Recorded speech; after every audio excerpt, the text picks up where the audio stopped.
Magandang gabi po sa ating lahat. Narito po tayo ngayon sa ating online service na panggabi. Ito pong yung lingkod na Pastor Romy Ulaso ng Pateros Evangelical Church. No? Ano niyo po, lahat tayo naghahangad ng maayos at magandang buhay. Si Haring Solomon, ito din po ang ninanais. No? Gusto niya na magkaroon ng magandang buhay, bahay, tahanan, na masasabi na, kaya nga may kasabihan po tayo gaano man kalaki ang iyong bahay, kung nakatira ay kuwago, anong silbi nitong bahay na ito? Pero tignan po natin kung anong ginawa, no? Kung paano sinabi ni Haring Solomon na kung paano raw po magkakaroon ng magandang bahay o tahanan. Pero bago tayo magpatuloy, lalapit muna tayo sa ating Diyos na nag-aayos ng ating buhay at ng ating bahay. Panginoon, salamat sa buong araw na ito, sinamahan, ginabayan niyo po kami, iningatan niyo po kami, at ito ngayon, nakaharap po kami sa tronong ng biyaya, nakaharap po kami ngayon sa iyong harapan, kitang-kita niyo po ang laman ng aming isipan, ng aming puso. Maghapon kaming napagod, marami kaming ginawa, pero still, masasabi namin na napakabuti po ninyo. Dahil muli, ito, makakaharap po kami sa inyo, tutunghayan na naman namin ang inyong salita na magiging daan para magkaroon kami ng maayos na buhay, maayos na bahay. Salamat, Panginoon, dahil alam po namin, sa tulong po ng inyong Santong Espiritu, ipapaunawa, ipapaintindi niyo po sa amin ang inyong mga salita. Sa pangalan ni Jesus, ito po ang aming samot dalangin. Amen. Amen. So, kagaya nga po ng sinabi ko kanina, si Solomon din po ay naghahangad ng magandang buhay, siyempre pag maganda yung buhay, maganda rin yung bahay, no, yung tahanan, no. Ito ang ninanais ni Solomon. Kaya naman, meron siyang ginawa na nakikita ko po na ito rin ang dapat nating gawin para magkaroon tayo ng magandang buhay at magandang tahanan kasama ang ating buong pamilya. No? Kaya nga pinamagatan po nating let the Lord. Unang-una, kay Haring Solomon, he let the Lord build the house. Build the house, letter A. Awit 127 verse 1. Maliban nga si Yahweh ang nagtatag nitong bahay, ang ginawa na nagtayo ay wala ring kabuluhan. Totoo po ito. Dapat ang ating tahanan o ating bahay, ang foundation nito ay walang iba kundi ang ating Panginoon o ang kanyang mga salita. No?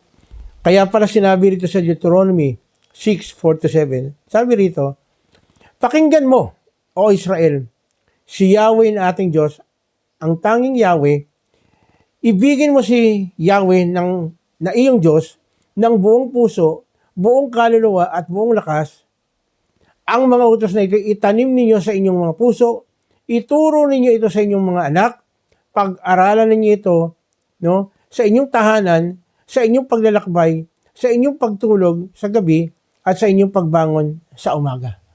Again, sinasabi dito, no, nung sumulat ng Deuteronomy si Moses, na sinabi, ituro daw natin yung mga salita ng Diyos, no, para matutunan ng ating mga anak.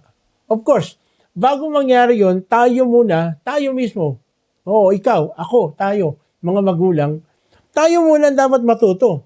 Kasi anong ituturo natin sa ating mga anak kung wala tayong pag-aaral o hindi tayo nag-aaral ng kanyang mga salita. Kaya nga sabi, ituro natin ito sa ating mga anak. Pag-aralan ninyo ito sa inyong tahanan. Ibig sabihin, sama-sama tayo na mag-aaral kasama yung ating mga anak.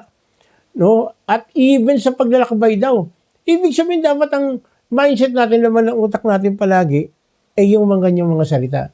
Ibig sabihin, habang tayo nasa journey, naglalakad, palaging iniisip natin si Lord. Kaya tamang-tama yung sinasabi, palagi natin pinag-aaralan eh. Ano yung pinag-aaralan natin? Di ba sabi sa Joshua 1:8, meditate the word of God day and night. So, ibig sabihin, hindi natatapos tuwing linggo yung pagbibigay po natin ng time o devotion para kay Lord. Ibig sabihin, pagkasama natin ang ating mga anak, kung saan man tayo pupunta, palaging nasa isip natin kung paano natin mabibigyan ng importansya yung lahat ng bagay sa pamamagitan po ng kanyang salita. At sabi rito, even sa pagtulog, no? Pagtulog doon sa gabi, dapat naka-tune in pa rin tayo, naka-focus pa rin yung ating isipan sa ating Panginoon. Ano ibig sabihin yan? Ako nakikita ko pong isa dyan, yung even sa pagtulog mo, inisip mo, ano kaya yung gagawin ko bukas? Ano kaya yung magandang ibibigay na ipagagawa ng Lord sa akin para ang kanyang pangalan ay maparangalan? No? At may even sa pagbangon sa umaga, ano pa rin nasa isip natin? Di ba? Ang unang-unang ginagawa natin, nagpapasalamat tayo kay Lord. Lord, salamat. Ito buhay. Magdamag na kapahingahan. Binigyan mo ng extension. Muli ang aking buhay. So, ibig sabihin, tama yung salita ng Diyos.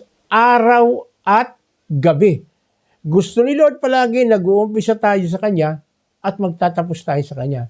At even sa mga in-between, palaging naipapasok yung kabutihan ng Diyos. Kaya nga, pala ang tawag nga, palagi ko pong sinasabi ito, dapat ang tawag sa ating mga mananampalataya ay oportunista. Bakit oportunista? Sa lahat ng pagkakataong gusto natin ipasok yung salita ng Diyos. Sa lahat ng pagkakataong gusto natin, meron tayong mga taong mababahanginan ng mabuting balita. At sabi po rito sa awit 78, 68, 69, sa halip, pinili niya ang sambahayan ni Juda at ang bundok naman ng Sion ang tirahang minahal niya.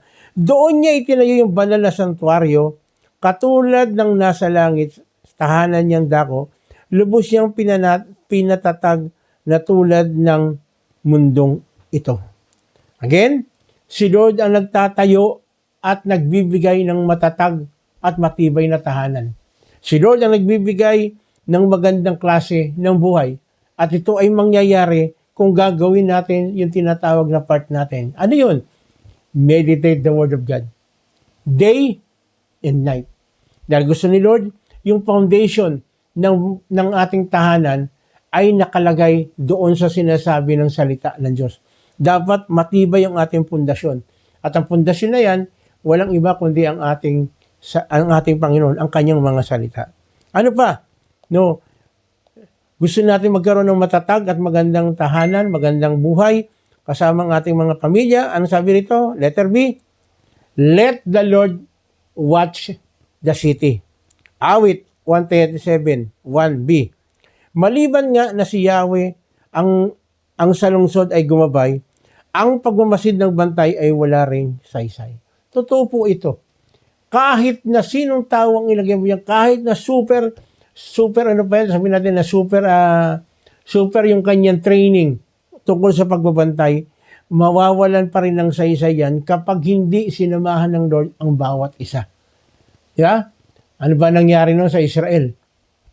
Gusto silang patayin, gusto silang lipulin ng mga Ehipto. Kahit na anong gawin na, hindi sila makapenetrate. Bakit? Bantay sarado ng ating Panginoon yung pagbibiyahe ng Israel. At even yung mga hayop, naglalakad sila sa disyerto, no? At natutulog sila sa disyerto gabi, hindi makapasok, no? Hindi makapasok yung mga masasamang, yung mga wild na animals para lapain kasi walang kalaban-laban ng Israel. Nandun sila sa disyerto. Pero ang ginawa ng Lord, naglagay ng haliging apoy para hindi makapenetrate at ang buhay ng mga Israelita ay totoo na babantayan. At sa umaga naman, pag tirik ang araw, na hindi makakaya ng Israel maglakad. Anong ginawa ng Lord? Naglagay pa rin ng protection, no? Binantayan niya ang Israel, no? At ito ay nagkaroon ng malaking payong na para hindi habang naglalakad sila sa initan, hindi sila matupok ng sobrang init ng araw dahil disyerto po 'yun. Ganyan po kabuti ang Diyos, no? Hinayaan ng Israel na si Lord ang magbantay sa kanila. Nagtiwala sila. Tayo rin, ang tahanan natin. Kaya nga, again, titingnan na naman natin, no? Hayaan natin si Lord ang magbantay ng ating tahanan. Bakit? Kasi sabi nga rito, binasa natin, maliban na si Yahweh ang sa lungsod ay gumabay, ang pagmasid ng bantay ay wala ring saysay. ang totoong kayang magbantay ng ating buhay, ng ating bahay, ng ating tahanan, kasama ang ating pamilya, walang iba kundi si Lord. Iyan ang totoong 24/7. Hindi natutulog. Yung mga nakaraan nating pag-aaral, ano sabi, di ba? Hindi pumipikit si Lord para bantayan tayo. At kaya niya na utusan ng kanyang mga anghel para bantayan ang ating tahanan. Di ba? Kung naalala niyo po, yung mga istorya ni Elisha, papaligiran sila ng mga kaaway pero hindi makapasok yung mga dahil merong mga espiritu ng Diyos na nandun nakapaligid sa kanila na hindi sila pwedeng pasukin ng lahat ng kalaban nila. No? Bakit? Kasi hinayaan ni Elisha na si Lord ang magbantay sa kanila even nandun sila sa sitwasyon na papaligiran sila ng kanilang mga kaaway. Bakit? Hinayaan ni Lord hinayaan ng Israel na si Lord ang magbantay sa kanila. Kaya pala sinabi dito sa Awit 121:4, ang tagapagtanggol ng bayang Israel hindi natutulog at palaging gising. Kaya nga sabi, let the Lord watches us. Let us trust our safety in God's hand. No? Magpabantay tayo kay Lord. Hayaan natin si Lord na bantayan tayo. Of course, hindi natin inutusan si Lord, pero pangako niya to eh. No, palagi pangako niya to na ang kanyang mga anak hindi niya pababayaan. Ang kakailanganin lang natin, i-claim natin ito. Kumbaga sa kuryente, o kaya sa electric fan, para maranasan mo yung lamig ng electric fan, buksan mo. Hindi mo pwedeng hayaan mo lang na ayan, nandyan. Pero hindi mo binubuksan. Tayo, ang magbubukas ng kapangyarihan ng Lord sa buhay po natin is yung ating connection sa Kanya. Parang kagaya rin na sa electric fan, sabihin ko na, pag hindi mo sinaksak sa kuryente, walang connection, hindi aandar yung electric fan. Ganun din kay Lord. Pag hindi tayo nakakonect kay Lord, hindi natin mararanasan yung tinatawag na kapangyarihan na galing sa Kanya. Palagi ko sinasabi ito, may part si Lord, may part tayo. Si Lord, ginagawa lahat ng paraan, ang gagawin lang natin, i-avail lang natin. Hihingiin lang natin. Lalapit lang tayo sa Kanya para maranasan natin yung sinasabi na pagbabantay ng Lord sa atin. Una, ano sabi? Let the Lord build our house. Let the Lord watches our city. Ang ating tahanan. Hayaan natin si Lord. Pabantayan natin kay Lord. At pangatlo, sinasabi dito, let us rest in God's hand. Awit 127:2. Hindi dapat pakahirap. Magpagal sa hanap buhay. Maaga pa kong bumangon, gabing-gabi kong humimlay. Sapagkat pinagpapahinga ni Yahweh ang kanyang mahal. Hindi po masama ang maging masipag. Actually, ini-encourage tayo na sa salita ng Diyos, bawal ang tamad. Pero we need time to rest in God's presence. Hindi ibig sabihin matutulog ka lang. Totoo yun, matutulog ka sa presensya ng Lord. Pero gusto ng Lord, lumalapit tayo sa Kanya. Nakikipag-balitaktakan tayo sa Kanya. Nakikipag-usap tayo sa Kanya. Binabasa natin ang Kanyang love letter sa atin. No, sapagkat ito yung nagbibigay sa atin para mabusog at lumakas ang ating physical bodies, ang ating spiritual mind. Bakit? Kaya nga sinabi, di ba? Commit natin lahat kay Lord. Bakit? Kasi pag kinumit natin lahat kay Lord, makikita natin kung ano yung pwede niyang gawin para sa atin.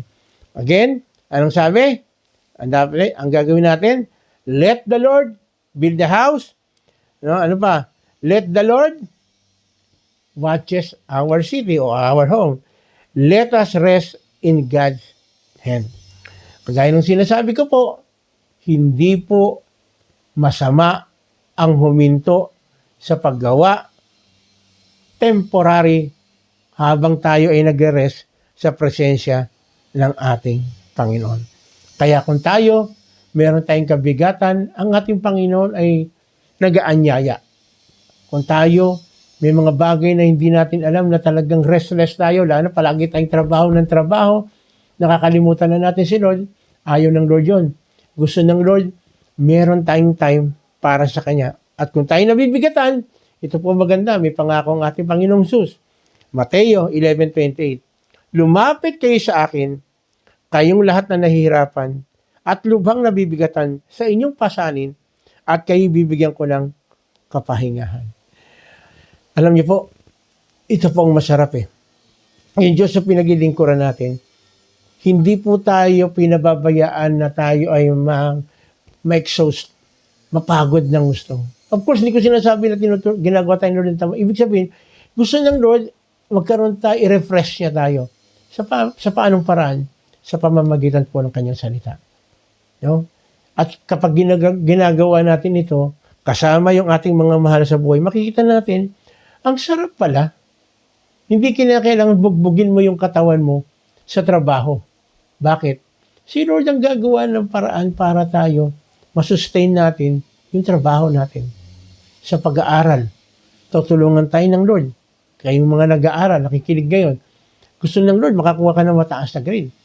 Pero nahihirapan ka, i-rest ka. Lapit ka kay Lord. Hindi sinabing matutulog ka, ipagkatiwala mo kay Lord. Kasi kapag pinagkatiwala mo kay Lord, kagaya na sinasabi niya, lumapit kayo nabibigatan, lalo kag nag-aaral ka, nabibigatan ka, lumapit ka kay Lord, magugulat ka. Magugulat ka talaga. Bakit? Po pwedeng yung pinag-aaralan mo na gusto mo tapusin to, 6 oras ka nag-aaral, pwedeng gawin ng Lord, 1 oras lang, matatapos mo yan, then nagbigay ka ng time kay Lord, pwedeng gawin ng Lord yun. Bakit? Sino ba nagbibigay ng katalinuhan? Sino ba nagbibigay ng karunungan? Sino ba may-ari ng buong katawan natin? Kasama ang utak natin, kasama ang puso natin. Sino? Si Lord. So kung si Lord ang may kontrol ng lahat ng bagay, ano bang ginagawa natin? Bakit pa tayo nagpapakahirap na parang kaya natin gawin ang lahat ng bagay? Let the Lord build our home, our house. Let the Lord be the Lord of our home, of our house. Let the Lord watches our home, our city. Pabantayan natin kay Lord. Hindi tayo kinakailangan magpakahirap. Bahala si Lord. Sinabi niya, basta magtiwala lang tayo sa Kanya. At let us rest in God's hand. Ang kapahingahan ay nasa kamay lang ng ating Panginoon. Hindi ito makukuha sa pag-iinom mo ng kung ano-anong mga elemento para makapag-rest ka, makapagpahinga ka. Kapag na kay Lord ka, ang sarap matulog. Bakit? Kasi yung utak mo, alam mo, lahat ng mga problema o pinagdaanan mo, pwede mong i-lay down sa harapan ng ating Diyos. Kaya nga sabi nga, di ba? Ang ating Panginoon na, lumapit daw tayo sa Kanya. Bibigyan niya tayo ng kapahingahan. Siya lang. Bukod tangi ang nagsabi ng mga bagay na yan. Yung pera, pwedeng sabihin ng pera, basta may pera ka, okay ka na. Hindi eh. Bakit? Guguluhin palagi ng ating away, yung ating isipan na pagka meron kang ganito, you want more. You want more. Pero pag nasa Panginoon ka, doon papasok ang tinatawag nating satisfaction. Kapalit sa mga oras na ito, hindi ko alam kung ano po yung pinagdadaanan natin sa mga panahong ito. Pero ang alam ko po, ang ating Diyos, gusto tayong bigyan ng magandang klase ng buhay, magandang klase na tahanan, magandang klase na magkakaroon tayo ng security. Yeah, pagka meron kang secured ka, feeling mo talagang ang saya nun. No? Ang saya nun. No? Ano pa? Kapag ginawa natin yan, makikita mo, makakapagpahinga ka. Hindi, kasi kapag wala kang masyadong iniisip o lahat pinagkaloob mo na sa Lord, makakapagpahinga ka ng maayos eh. Kaya tama yung sinasabi ng Diyos. Sinasabi ng ating Panginoon. May kabigatan ka, lumapit ka sa Kanya. Ano yung kabigatan mo? Baka wala ka ng trabaho bukas. O baka bukas, hindi mo alam kung anong kakainin mo. God assured us na siyang bahala rito. Of course, hindi sinasabi ng Lord na wala ka nang gagawin. Meron. Kapag meron sinabi si Lord, gawin natin. No? Kaya nga, again, ang pinaka-number 1 na dapat gagawin natin kapag medyo parang nahihirapan tayo, meron tayong problema, lapit tayo kagad kay Lord, pray tayo kagad. Ask natin kung anong gagawin natin. At magugulat ka. Magugulat tayo. Ang galing ng ating Panginoon. Ibibigay niya ang solusyon doon sa mga bagay na tayo may kabigatan o tayo nahihirapan. bahala si Lord. Ang malaga, let the Lord magbantay ng ating tahanan, ng ating buhay, ng ating bahay. Let the Lord, yung security natin, bigay natin sa Kanya. At kagaya ng sinasabi, si Lord ang magbibigay ng kapahingahan sa atin. Tayo pa'y pumikit. Tayo mananalangin. Kapatid, sa mga oras na ito, hindi ko alam kung anong pinagdadaanan mo sa mga panahong ito. Hindi ko alam kung kayo sa loob ng tahanan ninyo ay merong kaguluhan. Hindi ko alam na hindi mo alam kung anong gagawin mo dahil sa paligid ninyo. Hindi mo alam kung anong po pwedeng susunod na mangyayari. Pero ang isang magandang balita sa ating Panginoon, ang sinabi kapag lumapit tayo sa Kanya, which siya naman na nagsasabi, lumapit tayo sa Kanya, doon natin makikita ang kahalagahan pala ng lubos na nagtitiwala sa Kanya. Ang lubos na naniniwala sa Kanya. Kaya sa pagkakataong ito, kapatid, ano man ang iyong kabigatan, gusto ng Lord magkaroon ng solusyon yan. Gusto ng Lord ayusin yan. Ayaw ng Lord na ikaw, na tayo, ay palaging may pangamba, natatakot, insecure, hindi alam kung anong gagawin. Si Lord na ating Diyos ay maraming kaparaanan. Ang tanong, magtitiwala ka ba sa Kanya? At ang totoong nagtitiwala sa Kanya, lumalapit sa Kanya. Kaya sa mga oras ito, lalapit tayo sa ating Diyos, hihilingin natin sa Kanya na tayo ay samahan sa journey ng buhay na ito. Kailangan natin ng tulong ng Diyos para tayo magtagumpay sa buhay na ito. Ako'y mananalangin ng isang pagtatalaga ng buhay, isang pagbibigay ng ating buhay sa Kanya. Isa itong kaparaanan nung sinasabi ng ating Panginoong Sus, lumapit tayo at tunay na tayong makakaranas ng kapahingahan. Kapatid, anyayahan kitang sumunod sa panalangin ito dahil ito ang tanging paraan para maranasan natin ang security sa ating buhay, ang magandang klase ng buhay kasama ang ating pamilya at kapahingahan sa lahat ng mga problema o mga kahirapan nating pinagdadaanan. Sundan mo ko, ang kinin mo ng sarili mong panalangin, ang panalangin ito. Panginoong Sus, naririto po ako. Isang tao nangangailangan ng inyong kalinga at ang inyong pagmamahal. Marami po akong kabigatan. Hindi ko na po alam kung anong susunod na mangyayari. Hindi ko po alam kung anong magiging bukas ko kasama ang aking pamilya, kasama ang aking mga anak, asawa. Hindi ko po alam kung ano po pwede mangyari. Lalo na Lord, pag manonood kami ng TV o nababalita namin kung ano na nangyayari, hindi namin alam kung ano magiging kinabukasan namin. Pero dahil sinabi mo, kapag merong kabigatan lumapit sa iyo, ikaw ang magbibigay ng kapahingahan. Ibig sabihin, lahat ng mga kabigatan namin, tutulungan mo po kami na buhatin ito. Tutulungan mo po kami para makayanan namin ito. Kaya totally sinosurrender po namin sa mga oras ito ang aming buhay. Tinatanggap ko po, inaamin ko po, na hindi ko kaya mamuhay sa mundong ito, hiwalay sa inyo. Kailangan ko po ng tiwala, kailangan ko po ng lubos na pagtitiwala po sa inyo. At ako'y sumasampalataya at nananalig na ikaw lamang ang tanging solusyon ko sa buhay na ito. Sa lahat ng aking problema, ikaw ang aking solusyon. At ikaw lang ang pag-asa ko para ako'y magtagumpay sa buhay na ito. Kaya Lord, sinusurrender ko ang aking buong sarili sa oras na ito, sa inyong paanan. At humihingi po ako ng kapatawaran na madalas nagsasarili ako. Hindi ako humihingi ng tulong sa iyo. Madalas, ginagawa ko ang isang bagay nang wala man lang nagtatanong o hindi man lamang ako nagtatanong sa iyo. Para bang kaya kong gawin ang lahat ng bagay. Pero pag dumating na yun, nahihirapan na ako, lalapit din pala ako sa iyo. So bakit ko pa papahirapan? Lalapit na talaga ako sa inyo sa umpisa pa lang para magtagumpay ako. Tagumpay kami sa buhay na ito. Sa mga gusto kapatid, meron kang karamdaman, ito yung pagkakataon na sinasabi ng ating Panginoon. Isa ito sa mga kabigatan na talagang nagbibigay sa atin ng sobra-sobrang stress. Pero ang sabi ng Lord, lumapit tayo, bibigyan niya tayong kapahingahan.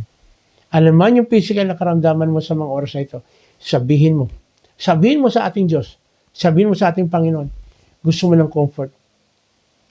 Yes. Gusto mo ng kapahingahan. Gusto mo ng kagalingan.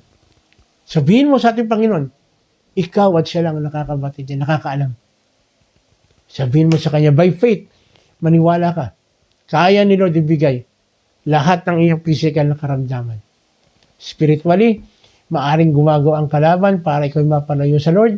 Ito rin yung pagkakataon. Sabi mo sa ating Panginoon, Lord, tulungan niyo ako.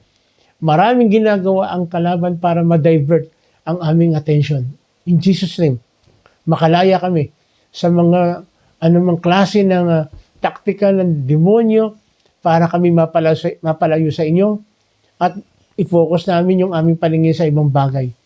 Walang bagay dito sa mundo na magbibigay sa amin ng comfort, ng total comfort. Ikaw lang. Ikaw lang, Lord. Kaya sinusurrender po namin sa iyo. Lord, tulungan niyo po yung aming relationship namin sa aming asawa, sa aming anak, sa aming magulang, sa aming kapatid, sa aming mga kasama sa bahay, kasama sa church, ang kapatid namin, na maayos po, masettle ang lahat ng bagay.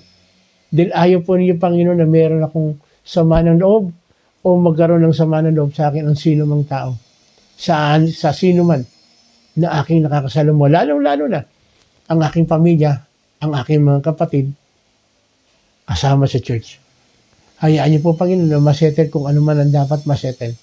Matuto ko magpatawad at matuto rin ang bawat siya sa amin na humingi ng tawad. Kasi ito po, Panginoon, ang gustong-gusto mo na wala kaming nakakaaway o wala kaming kasamaan ng loob.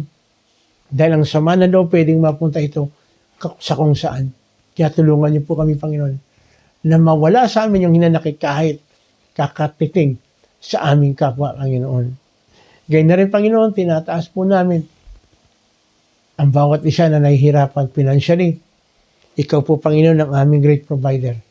Ang kailangan lang namin, Panginoon, makinig sa sinasabi ng iyong salita at meron kang magandang pwedeng gawin para kami ay magtagumpay, para kami ay makabangon.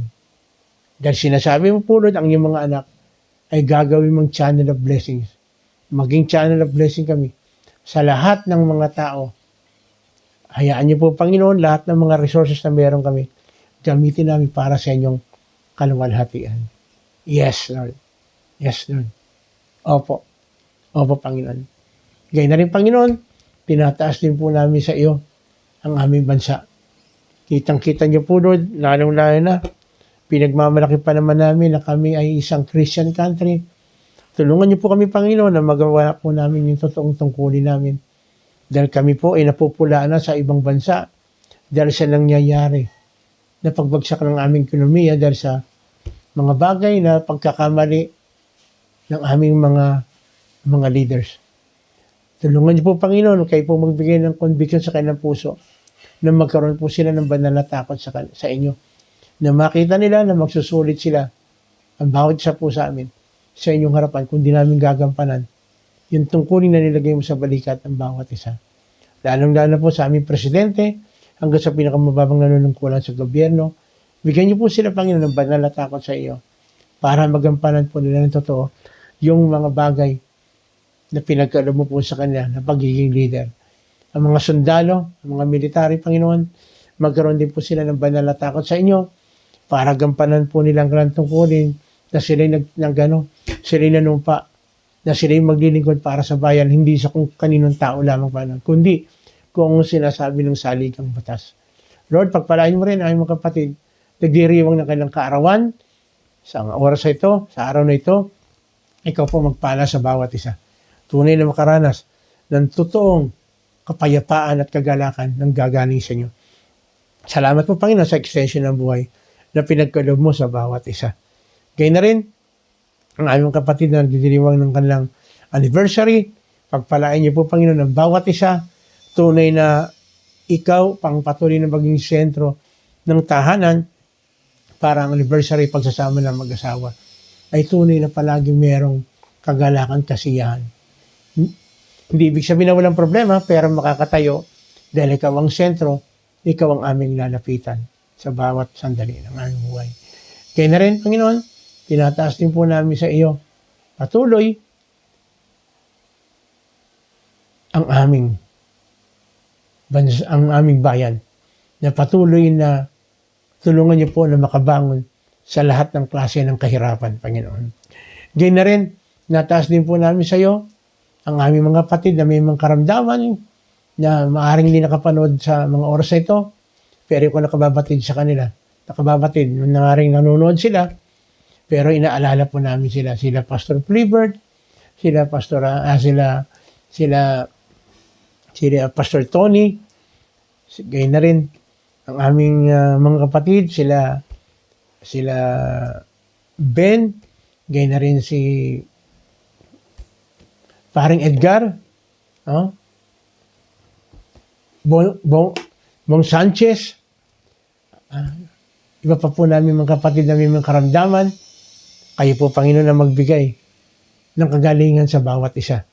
Dahil alam po namin, Panginoon, ikaw ang totoong great physician. Ikaw ang may control ng lahat ng bagay. Muli, Panginoon, pagpalain mo rin po ang bansang Israel.